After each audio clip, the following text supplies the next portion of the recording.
Good evening, friends. Welcome to my channel. Today we'll be discussing a very important topic in GST, which was long due. Many litigations had taken place due to non-clarity in the subject.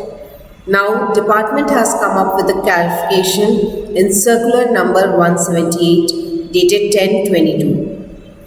I would request you to first subscribe to my channel if you have not done till now and press the like button so that any new videos, if uploaded, will come directly to you. Now let's run through the circular 178. It is related to GST applicability on liquidated damages, compensation and penalty arising out of breach of contract or other provision of law. In certain cases or instances, questions have been raised regarding taxability of an activity or transaction as the supply of service of agreeing to the obligation to refrain from an act or to tolerate an act or a situation or to do an act or a situation. So basically there are three things. First, refrain from an act. Second, tolerate an act. And third, to do an act. So applicability of GST on payments in the nature of liquidated damages, compensation, penalty, cancellation charges, late payment surcharge, etc. arising out of breach of contract or otherwise, and scope of entry at para 5E of Schedule 2 of GST Act in this context have been examined. So, mainly three acts are there, like the agreeing to the obligation to refrain from an act, or to tolerate an act, or situation, or to do an act. So, in this has been specifically declared to be supply of service in para 5E of Schedule 2 of CGST Act if the same constitutes a supply within the meaning of the act. The said expression has following three limbs, that is, we'll discuss the three limbs in detail, that is agreeing to obligation to refrain from an act.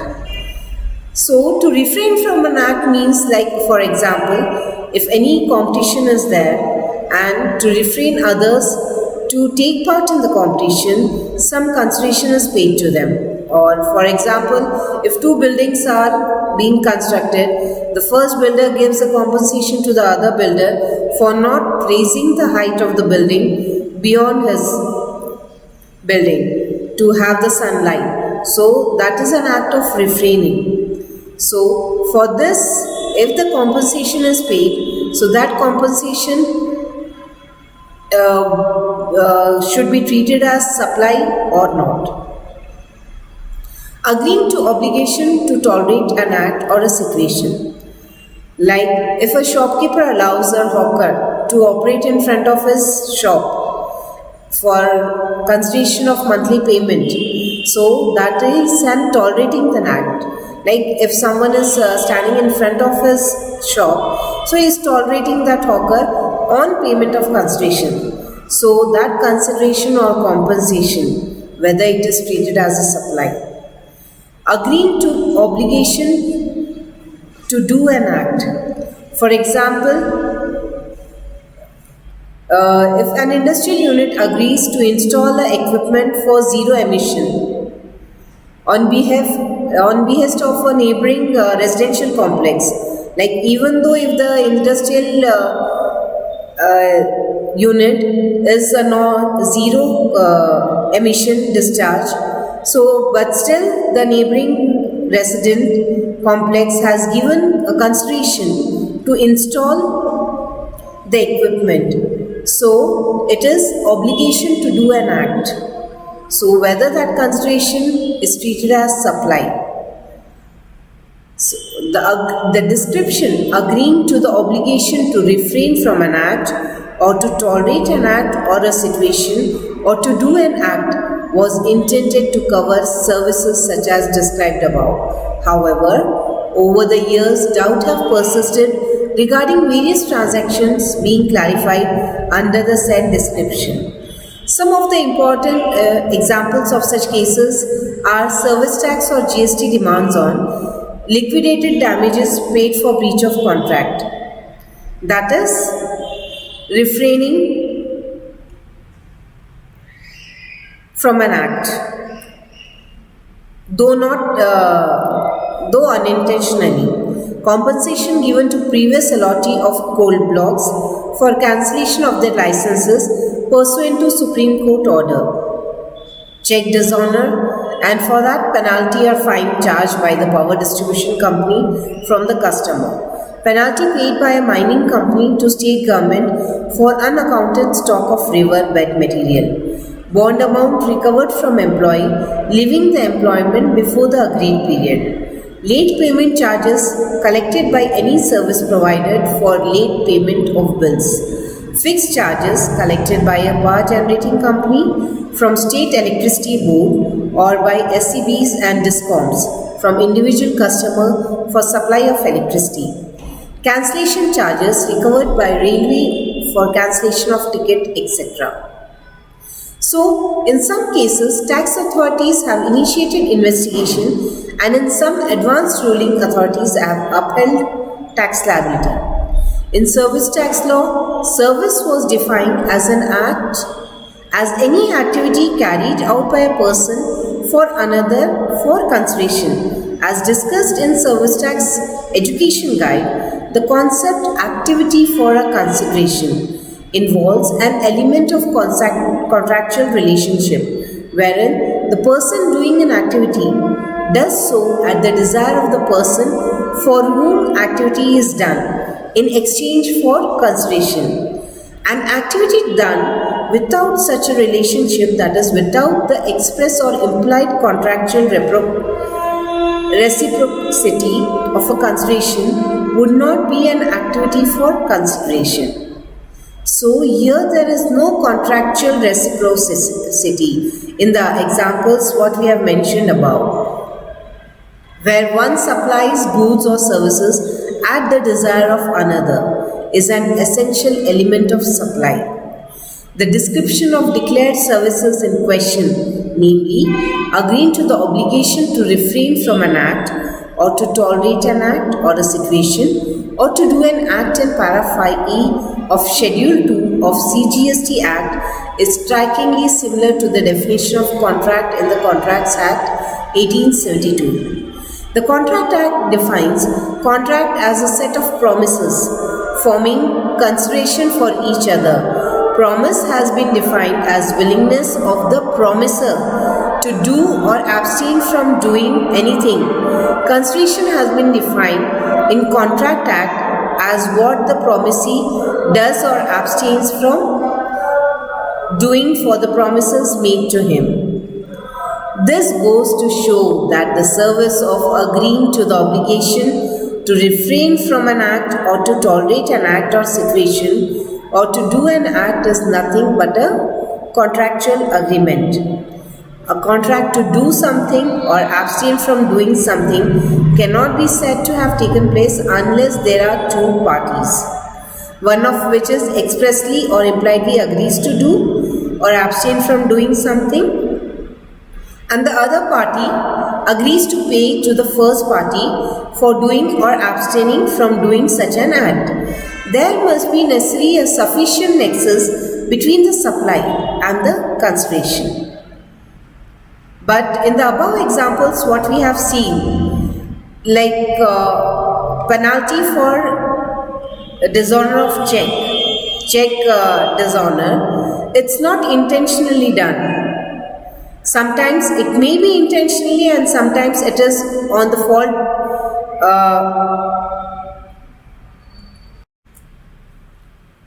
Like in the above examples, liquidated damage paid for breach of contract. So, breach of contract was not decided earlier. It is when deciding the contract, there was no intention of breach of contract. It happened during the course of contract. So, that cannot be said as a contract between two parties for doing the breach. Likewise, a perusal of the entry at serial 5E of Schedule 2 would reveal that it comprises the aforementioned three different set of activities, namely obligation to refrain from an act, obligation to tolerate an act or a situation, and obligation to do an act. All the three activities must be under agreement or a contract. जैसे आपको ये तीन activities जो करना है GST applicability के लिए ये कॉन्ट्रैक्ट में होना ज़रूरी है। जैसे अगर आप चेक डिसऑनर करते हैं और पेनाल्टी पे करते हैं इलेक्ट्रिसिटी डिपार्टमेंट को, वो कॉन्ट्रैक्ट में नहीं होता है। आपका कॉन्ट्रैक्ट है इलेक्ट्रिसिटी डिपार्टमेंट को पेमेंट करना है, बट चेक डिसऑनर किया that is not a part of contract, वो कॉन्ट्रैक्ट का पार्ट नहीं है। चेक डिसऑनर करना वो आगे का है, it is on the will of the party doing the wrong damage. तो उसलिए जब पेनाल्टी पे करते हैं वो कॉन्ट्रैक्ट का हिस्सा नहीं होता है, इसलिए जीएसटी उस पर अप्लीकेबल नहीं रहता है। वैसे ही जैसे अग्रीमेंट टू डू और refrain from an act should not be presume to exist. जब अपने को जब किसी ने हमें कंसिडरेशन दिया है कुछ एक्ट ना करने के लिए, तो उसे हम कॉन्ट्रैक्ट का हिस्सा नहीं मान सकते हैं। There has to be an expressed और इम्प्लाइड अग्रीमेंट, ओरल और रिटन, टू डू और abstain from doing something against payment of consideration for doing or abstaining from such act for a taxable supply to exist. Taxable supply होने के लिए जो भी agreement है वो oral या written वो contract में होना चाहिए। An agreement to do an act or abstain from doing an act or to tolerate an act or situation cannot be imagined or presumed. Main thing है उसको पहले ही अपन प्रेज्यूम या इमेजिन नहीं कर सकते हैं जस्ट बिकॉज कि वहाँ पे फ्लो ऑफ मनी हो रहा है, एक पार्टी से दूसरी पार्टी को पैसे जा रहे हैं, उसलिए अपन प्रेज्यूम नहीं कर सकते हैं कि वो एक्ट कॉन्ट्रैक्ट में है। So unless there is an express or implied promise by the recipient of the money to agree to do or abstain from doing something in return for the money paid to him, it cannot be assumed that such payment was for doing an act of refraining from an act. Or payments such as liquidated damages for breach of contract, penalties, ये सारी जो examples above we have discussed, they are amounts recovered for not tolerating an act or situation and to deter such act. Such amounts are for preventing breach of contract or non-performance and are thus mere events in the contract.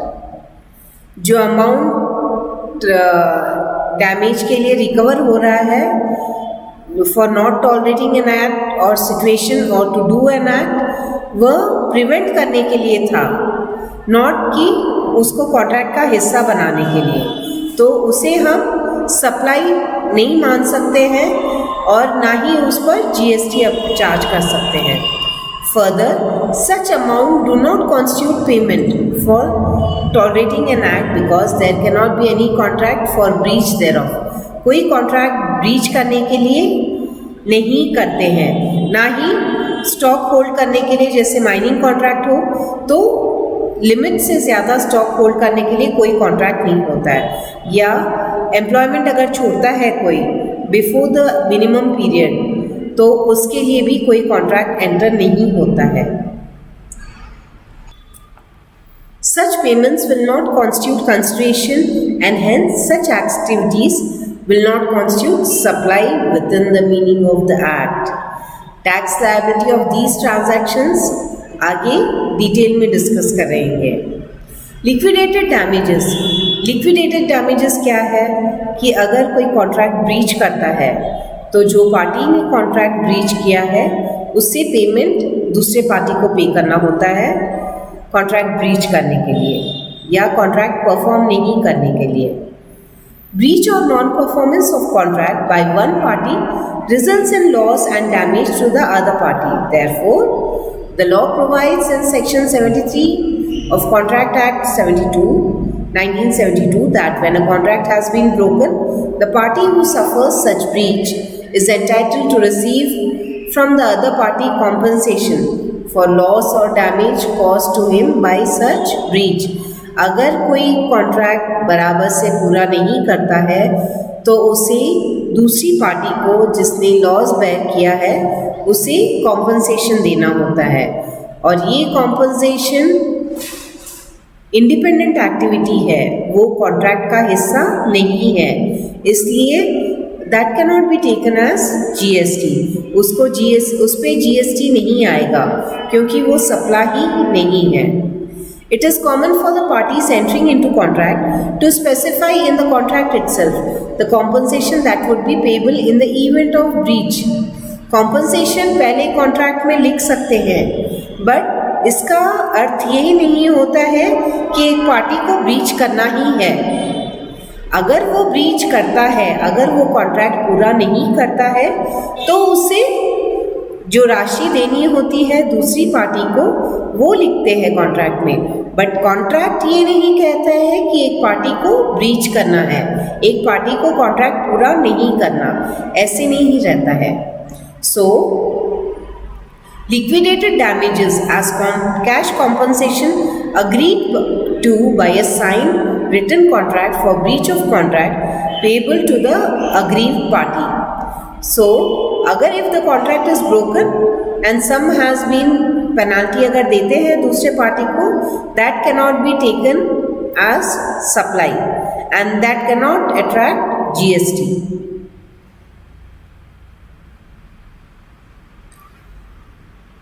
It is argued that performance is the essence of contract. Liquidated damages cannot be said to be a consideration received for tolerating the breach or non-performance of a contract. They are rather payments for not tolerating the breach of contract.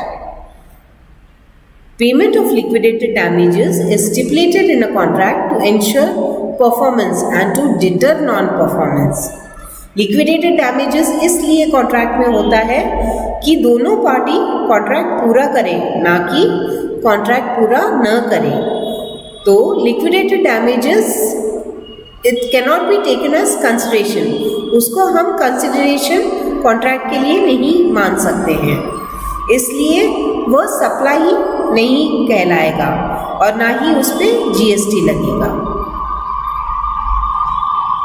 In this background, a reasonable view that can be taken with regard to taxability of liquidated damages is that where the amount paid as liquidated damages is an amount paid only to compensate for injury, loss or damage suffered by the aggrieved party due to breach of contract and there is no agreement express or implied by the aggrieved party receiving the liquidated damages to refrain from or tolerate an act or do anything for the party paying the liquidated damages. जो अगर party liquidated damages पे कर रही है उसका contract में कोई जिक्र नहीं रहता है कि वो पार्टी लिक्विडेटेड डैमेजेस पे करेगी अगर दूसरी पार्टी ने कॉन्ट्रैक्ट पूरा नहीं किया तो वह कॉन्ट्रैक्ट का मेन हिस्सा नहीं है। वो कॉन्ट्रैक्ट को पूरा करने के लिए लिक्विडेटेड डैमेजेस का क्लॉज आता है कॉन्ट्रैक्ट में कि कॉन्ट्रैक्ट पार्टीज दोनों पार्टीज कॉन्ट्रैक्ट पूरा करें, ना कि कॉन्ट्रैक्ट को अधूरा छोड़े। Such payments do not constitute consideration for supply and are not taxable. So, liquidated damages cannot be taken as supply and are not taxable. If a payment constitutes a consideration for supply, then it is taxable irrespective by what name it is called. It must be remembered that a consideration cannot be considered the horse, an agreement or contract between two persons wherein one person does something for another and that other pays the first in return. If the payment is merely an event in the course of the performance of the agreement and it does not represent the object as such of the contract, that it cannot be considered consideration. For example, a contract may provide that payment by recipient of the goods or service shall be made before a certain date and failure to make payment by the due date shall attract late fee or penalty. A contract for transport of passengers may stipulate that the ticket amount shall be partly or wholly forfeited if the passenger doesn't show up. A contract for package tour may stipulate forfeiture of security deposit in the event of cancellation of tour by the customer. Similarly, a contract for lease of movable or immovable property may stipulate that the lessee shall not terminate the lease before a certain period, and if it does so, he will have to pay certain amount as early termination fee or penalty. Therefore, such payments, even though they may be referred to as fine or penalty, are actually payments that amount to consideration for supply.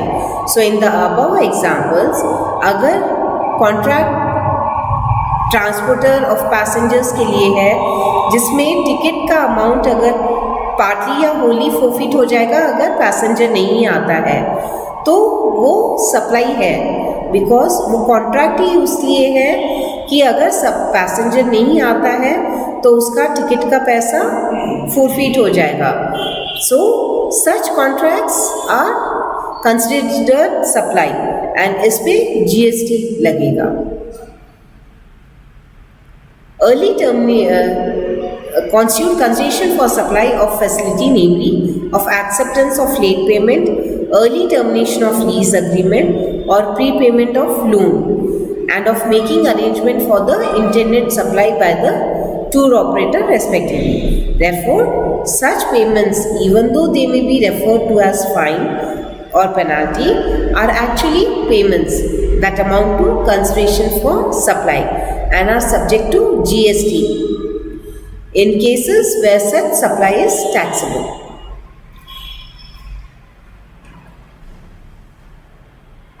Since these supplies are ancillary to the principal supply for which the contract is signed, they shall be eligible to be assessed as the principal supply, as discussed in detail in the later paragraphs.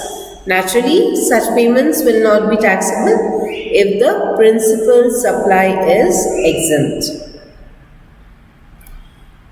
Now friends, we'll pause for this and the rest of the other examples we'll discuss in the next video. Do please subscribe to the channel. Thank you. Good evening friends. Welcome to my channel. Please subscribe the channel if you have not. अगर आपने अभी तक subscription का button press नहीं किया है तो please subscribe करिए और लाइक करिए. In continuation with the previous video, we'll now discuss for the other areas where it is not considered as GST. The supply is not considered as supply, or consideration for money is not considered as supply, and GST is not attracted on those things. जैसे compensation for cancellation of coal blocks, check dishonor, fine or penalty, penalty imposed for violation of laws, forfeiture of salary or payment of bond, and in the event the employee leaving the employment before minimum agreed period. Then fifth, compensation for not collecting toll charges, then late payment or surcharge or fee, fixed operating charges, fixed capacity charges for power, and cancellation charges. Compensation for cancellation of coal blocks.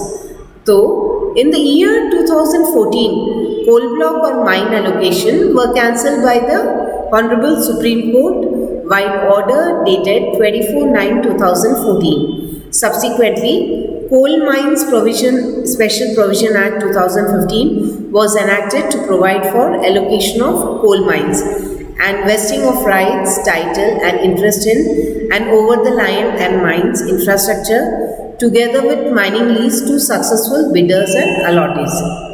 So, in accordance with Section 16 of the said Act, prior old allottee of mines were given compensation in the year 2016 towards the transfer of their rights or titles in the land, mine, infrastructure, geographical reports, etc.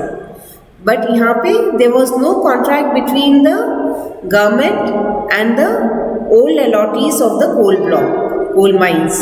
So जब उनका cancel हुआ तो government had to pay the compensation to them through the Supreme Court order, and the payment received by such coal mines was not regarded as supply, and so the above case was not taxable and was not applicable for GST taxation.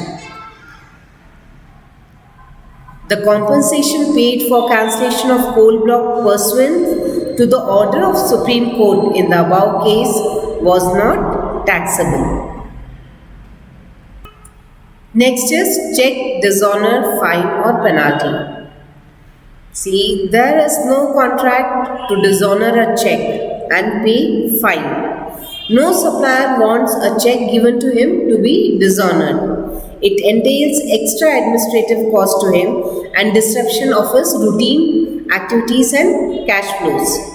So, penalty or fine is paid by the supplier or banker if a banker imposes penalty for dishonor. So, that is to refrain from dishonoring the check, not as a part of contract.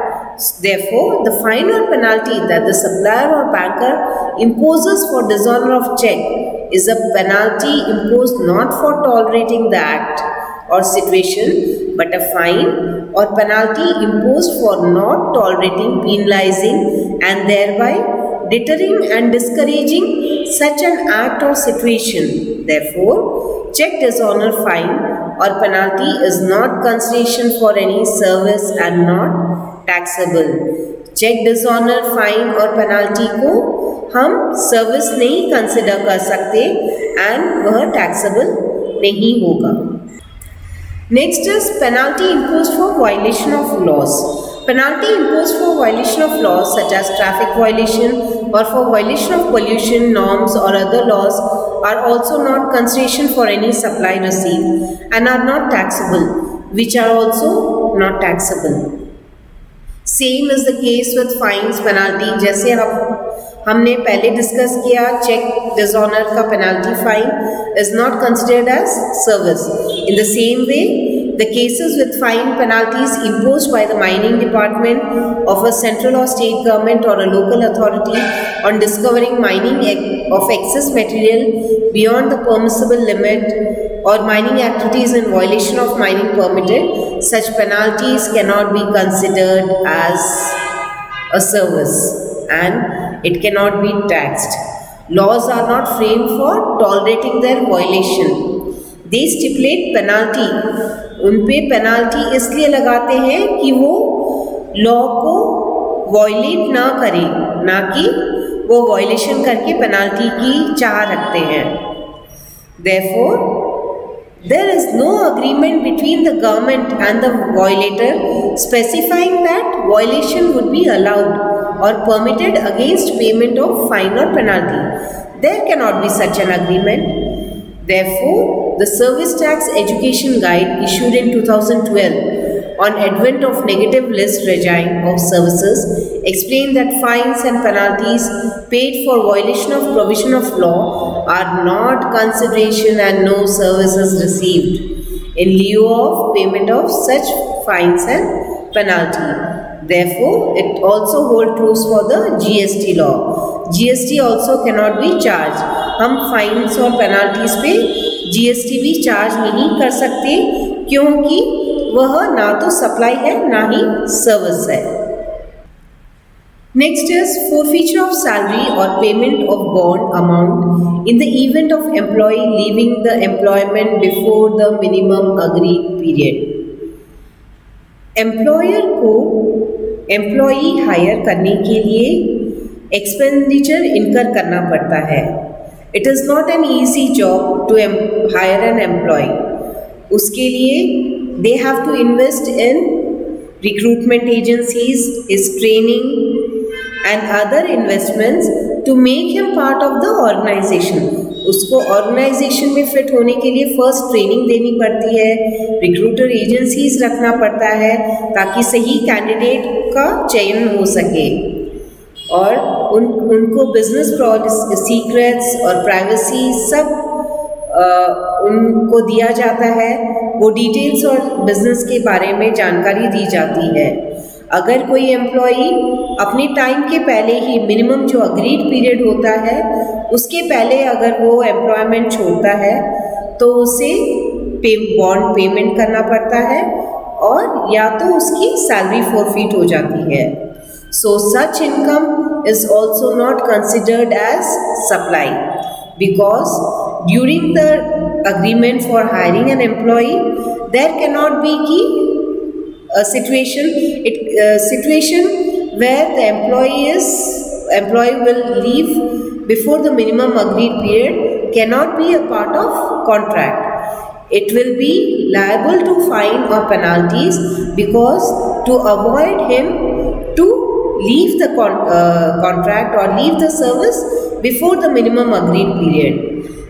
The contractors enter with the employee for minimum agreed period. They have to be in the service. So if an employee leaves before the minimum agreed period and this salary or payment of bond has to be done by him, either the salary is forfeited or he is required to पे the bond amount. वह इसलिए देते हैं क्योंकि वह employment छोड़े नहीं, ना कि उसका वो पार्ट ऑफ द कॉन्ट्रैक्ट है कि उसको एम्प्लॉयमेंट वो छोड़ भी सकता है मिनिमम अग्रीड पीरियड, वह कॉन्ट्रैक्ट में नहीं रहता है। To avoid the resignation before the minimum agreed period, इसलिए उनको पेनाल्टी का क्लॉज देते हैं। So that can also be not considered as service or supply and as such it cannot attract GST. The next is compensation for not collecting toll charges.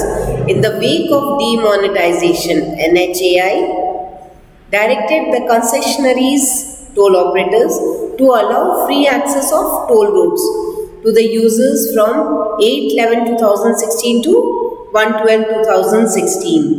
जब demonetisation हुआ था, लोगों को एक शहर से दूसरे शहर या एक स्टेट से दूसरे स्टेट टोल ऑपरेटर्स को पेमेंट देने की ज़रूरत नहीं थी, for which the loss of toll charge was paid as compensation by NHAI as per the instruction of Ministry of Road Transportation and Highways.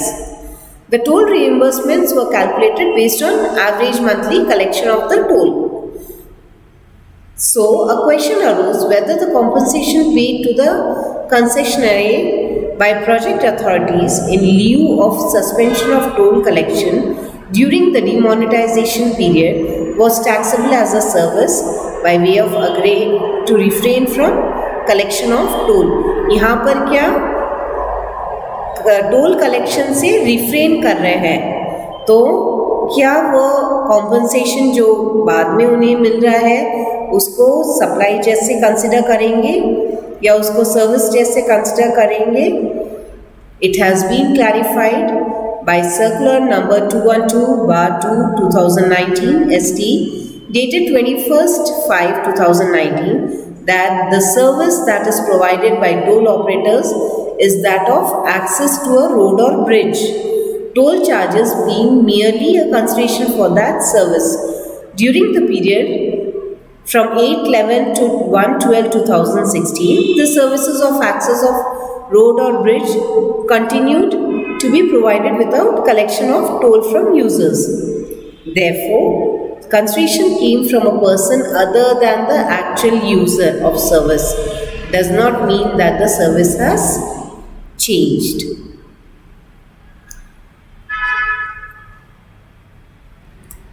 Next is late payment, surcharge or fee.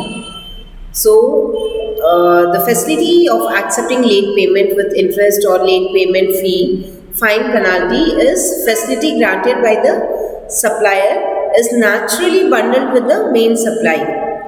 So it is not uncommon, like if someone misses the date of last day of payment of electricity, water, telecommunication, so they have to pay with interest or with fine or penalty. Here, these services are common, and almost all service providers across the world provide the facility of accepting late payment with late fine or penalty. तो इसलिए यहाँ पर अगर आप penalty late payment के लिए पे कर रहे हैं या इंटरेस्ट पे कर रहे हैं लेट पेमेंट के लिए, तो वह सप्लाई कंसिडर होगा and it will be included in the original supply. वह ओरिजिनल सप्लाई का जो रहेगा कॉन्सेप्ट उसके साथ ही इंक्लूड होगा. Only if late payment is made. अगर सिर्फ खाली लेट पेमेंट करते हैं तो ही वह मेन सप्लाई में गिना जाएगा एंड उस पर भी जीएसटी अप्लीकेबल होगा. ये it is not same as that of cheque dishonour fine और penalty. Cheque dishonour fine penalty जो सप्लाई नहीं कंसिडर होता है, ये वैसे नहीं है. लेट पेमेंट का जो भी फीस आएगा, जो भी पेमेंट फाइन पेनाल्टी आएगा, वह ओरिजिनल सप्लाई में इंक्लूड होगा एंड उस पर भी जीएसटी अप्लीकेबल होगा. तो यह this is an exception. It can not be said कि like as cheque dishonour payment or for electricity or for any other purpose we are paying fine. This is not same as that late payment surcharge or fee. So late payment surcharge or fee is taken as a supply and bundled with the original main supply, and on this the GST is also charged. Next is fixed capacity charges for power. The price charged for electricity by power generating companies from the state electricity boards, DISCOMs, or by SEBs, DISCOMs from individual customer has two components, namely fixed charge or capacity charge and variable charge per unit charge. The minimum fixed charges have to be paid by the SEBs, DISCOMs, individual customers irrespective of the quantity of electricity scheduled or purchased by them during a month. They take care of fixed cost of generating, supplying electricity. The variable charges are charged per unit of electricity purchased and increase or decrease every month depending on the quantity of electricity consumed. The fact that the minimum fixed charges remain the same whether electricity is consumed or not, or it is scheduled or consumed below the contracted or available capacity or a minimum threshold, does not mean that minimum fixed charge or part of it is charged for tolerating the act of not scheduling or consuming the minimum, the contracted or available capacity or a minimum threshold. Both the components of price, the minimum fixed charges and variable energy charges, are charged for the sale of electricity and are thus not taxable as electricity is exempt from GST. Electricity is exempt from GST, so these are not taxable as electricity. Power purchase agreements, here it comes. Power purchase agreements may have provision that the power producer shall not supply electricity to a third party without approval of buyer. Such agreements which ensured supply of power to state electricity boards, DISCOMs, are ancillary arrangements. The contract is essentially for supply of electricity. So here it can be taken. The next is cancellation of charges. Cancellation charges. A supply contracted for, such as booking of hotel accommodation, entertainment event or a journey, may be cancelled by a customer or may not proceed as intended due to his failure to show up for availing the same at the designated place and time. So this is also as like late fee payment. So in the same way, cancellation charges for not showing up on the designated place, time, or for not taking the hotel accommodation, or for not taking the journey, is a part and parcel of the main supply. Like the the supplier has to do all the other arrangements for booking a hotel booking, for an entertainment or a journey. So the cancellation or not showing up on the main day will forfeit the consideration whatever is given by the acceptor. So if he doesn't show it up, the consideration is forfeited, and it is all bundled up in the supply, same supply. So those things are also considered as a part of supply, and such GST is also applicable on them.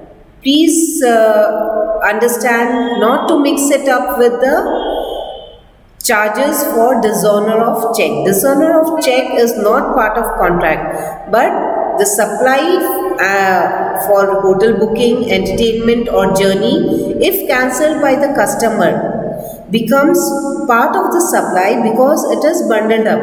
For making the arrangements of booking the event or hotel accommodation or a journey, the supplier has to do a bundle of arrangements to make the contract. So if the contract has not taken place, the consideration which is forfeited, or the security deposit or earnest money paid by the customer for the intended supply, that will be a part of supply, and as such GST will also be charged on the same. It is a common practice for suppliers of services such as hotel accommodation, tour and travel, transportation, etc., to provide the facility of cancellation of the intended supplies within certain time period on payment of cancellation fee. Cancellation fee can be considered as the charges for the cost involved in making the arrangement. Like I said कि ये सब facilities देने के लिए, या hotel accommodation book करना हो,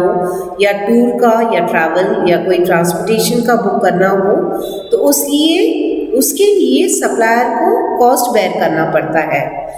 अगर कस्टमर वो सप्लाई नहीं लेता है, और या जिस निर्धारित दिन पर वो सब आता नहीं है, तो जो फोरफीट होता है, जो उसका कंसिडरेशन ऑलरेडी जो दिया हुआ है सप्लायर को, वो पार्ट ऑफ सप्लाई ही कहा जाएगा, एंड उस पर GST भी अप्लीकेबल रहेगा.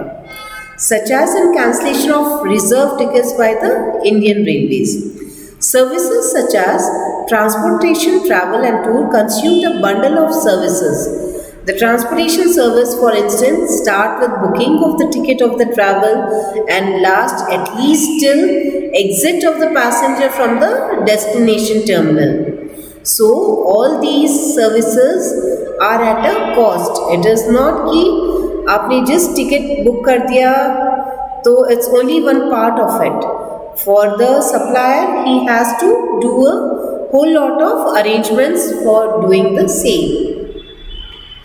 All services such as making available online portal or convenient booking counters with basic facilities such as transportation terminal or in the city to reserve the seat and issue tickets for reserved seat, all these are part of the main supply, and it form part and parcel of the transportation service what he is providing. So therefore, it is a composite supply and it will be applicable to GST, and as it is considered as supply in the ordinary course of business. Therefore, facilitation supply of allowing cancellation of intended supply against payment of cancellation fee or retention or forfeiture of a part or whole of the consideration or security deposit in such cases should be assessed as the principal supply. Accordingly, the amount forfeited in the case of non-refundable ticket for air travel or security deposit of earnest money forfeited in the case of customer failing to avail the travel, tool, operator or hotel accommodation service or such other intended supplies should be assessed at the same rate as applicable to the service contract. say air transport or tour operator service or such other services. So if such cancellation money is forfeited or earnest money is paid by the customer, those are all treated as the supply, and that will be charged at GST at the same rate at which the service contract is charged. Here one thing is there, however, as discussed above, forfeiture of earnest money by seller in case of breach of an agreement to sell an immovable property. अगर कोई immovable property purchase करने में breach करता है, वो immovable property buyer अगर नहीं पे करता है agree करने के बावजूद, तो जो अमाउंट फोरफीट होता है, या जैसे immovable property by the buyer और फोरफीचर ऑफ गवर्नमेंट, अगर कोई गवर्नमेंट कंसिडरेशन फोरफीट करती है या कोई लोकल अथॉरिटी किसी ने बिड सक्सेसफुल बिड किया बट वो फेल हो गया, उन्होंने पेमेंट पूरा नहीं किया, तो जो फोरफीट अमाउंट होता है वो सिर्फ खाली फ्लो ऑफ मनी है, वो सप्लाई नहीं गिना जाएगा, क्योंकि यहाँ पे मेन कॉन्ट्रैक्ट है परचेज और सेल ऑफ इमूवेबल प्रॉपर्टी। उन कॉन्ट्रैक्ट सिर्फ खाली purchase and sale of immovable property है, ना कि कॉन्ट्रैक्ट को ब्रीच करना पार्ट ऑफ कॉन्ट्रैक्ट है। It's like the dishonour of cheque, जैसे dishonour of cheque part of contract नहीं होता है, वैसे ही breach of agreement to sale भी पार्ट ऑफ कॉन्ट्रैक्ट नहीं होता है। एंड जो भी मनी फोरफीट होता है, whatever money is forfeited can not be treated as consideration for supply and hence cannot be taxable. Therefore, coming to an end, any difficulty in implementation of the circular may be brought forward to the notice of the board. And if anything which you have not understand, any point you have not understand, you can just mention it in the comment box so that I can give a proper reply for that to you. Thank you, and do please subscribe to the channel if you have not done earlier. Thank you.